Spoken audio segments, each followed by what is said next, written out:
Today I want to delve a little bit deeper into compression ratios. So I want to sometimes we get confused about some of the parameters. Well, sometimes I get confused about some of the parameters in compression. But today I want to focus on just the ratio parameter. I'm going to use a song by my friend Cozy. His group is We Are Remix. Now, there's different ways to think about what ratio does. One of the ways I like to think about it is I've got a ceiling, and this ceiling is imaginary. That ceiling sound is trying to bump up against this ceiling. Now, they can go past the ceiling. Now, the ceiling represents, in my mind, the threshold setting on a compressor. Now, not all compressors have a threshold setting. Well, that's another subject. Now, what ratio does is if I've got a sound and I set my ratio of 2 to 1, for every 2 dB above threshold, the ratio says bring it down 1. So if I go 8 dB above threshold, it brings it down to 4 dB. So you can see if I increase the ratio, like say to 16 to 1, every time I go 16 dB above threshold, it would bring it down to 1, or 32 would bring it down to 2. So lower thresholds allow lower ratios allow.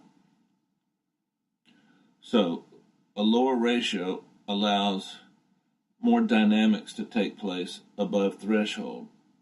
I guess you should say it allows more dynamics to take place, period. So in my mind, I think sometimes lower ratios crank down the threshold, so I get more happening above the threshold, but at a lower ratio. Sometimes I like that combination on stereo buses.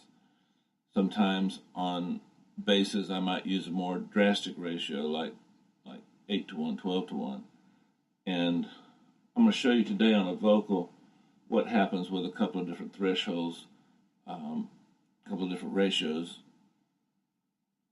in terms of the feel and what we're trying to do. So if we're trying to keep something within a certain dynamic range, as the ratio gets higher and higher, we go into what's called limiting. So a limiter technically is a compressor with a very high ratio. General consensus somewhere around a 50 to 1 ratio, you start limiting. And then what we call a brick wall limiter is nothing gets above threshold. There's a brick ceiling on that threshold, so the ratio, I guess, could be infinity to 1. So, or did I say it backwards? 1 to infinity. Anyway, look it up. You guys got to do some work yourselves too. So let me play this example and show you something. While this is loading up, I want you to notice on the screen this little chart. Now this is what happens on the classic DBX 160 XT compressor. I was wondering, why is it that I can't get my plugins to sound like it? Now, this is interesting because the attack time is program dependent. So, depending on how many dB I'm knocking off, the attack time changes. The release time is program dependent. Copy this, because these will allow you to get some really cool drum compressor sounds, because the DBX 160X is thought of as, by me anyway, is thought of as a great drum compressor. Now here's a basic compressor. I'm using a little slower attack time. We've got a ratio of around 2 to 1. Release, I'd say a little bit on the longer side. And we're going to set the threshold to just knock off a couple of dB. Let's check it out. When you see me coming alive, when you see me coming alive, when you see me coming. Now what you heard was the word when has to have that attack on it, and if we smooth that word out, we lose a little bit of the energy. And then UC is kind of tucked in a little, and then coming alive is another important energy word. So I'm using a 2 to 1 ratio. So focus on the emotion and feeling we're feeling in that 2 to 1 ratio. When you see me coming alive, when you see me coming alive. Now let me take the compressor off and focus on the same concept. When you see me coming alive, when you see me coming alive, when you see me coming alive, when you see me coming alive.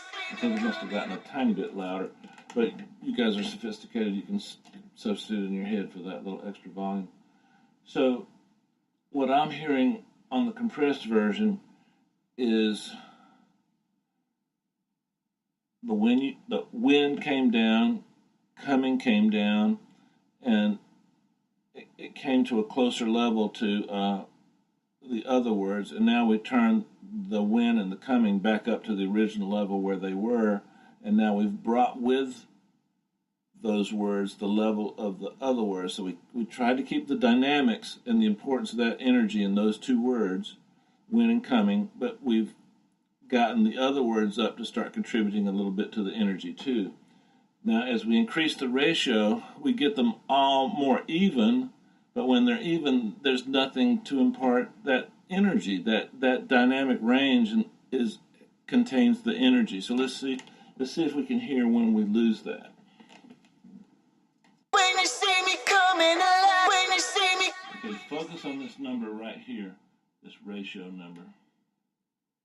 When you see me coming alive, when you see me coming alive, when you see me coming alive, when you see me coming alive, when you see me coming alive, when you see me coming alive, when you see me coming alive, when you see me coming alive, when you see me coming alive, when you see me coming alive, when you see me coming alive. Did you feel the energy kind of go away? If you didn't, don't worry. Some of these things take a minute to hear. Just play that reference over and over again and really train your ear to focus on the energy and the emotion in that line.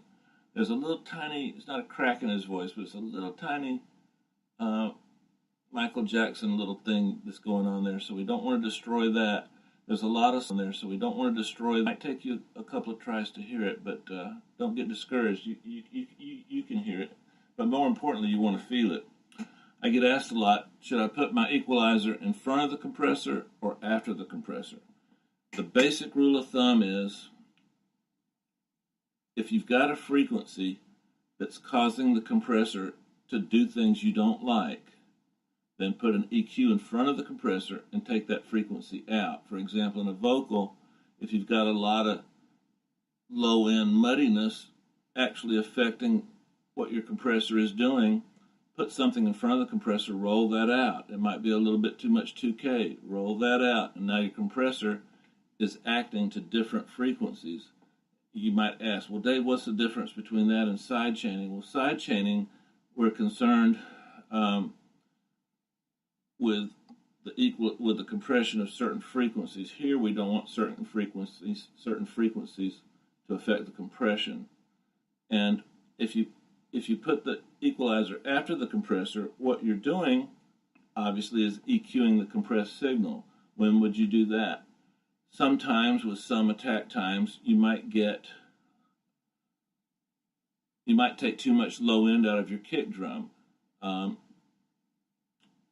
I tend to keep the attack times on my kick drums a little on the high side, 30 to 50, somewhere in there, and that gives me a little bit more low end.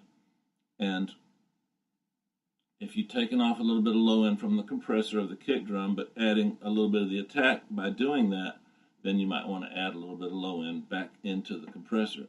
On some of the side chain stuff I've shown you, the side chain track, I compress the snot out of the drum, and if on a kick I lose so much low end, I'll take an API 550 or Pultec, and I'll drop that in after the compressor and add those low frequencies back.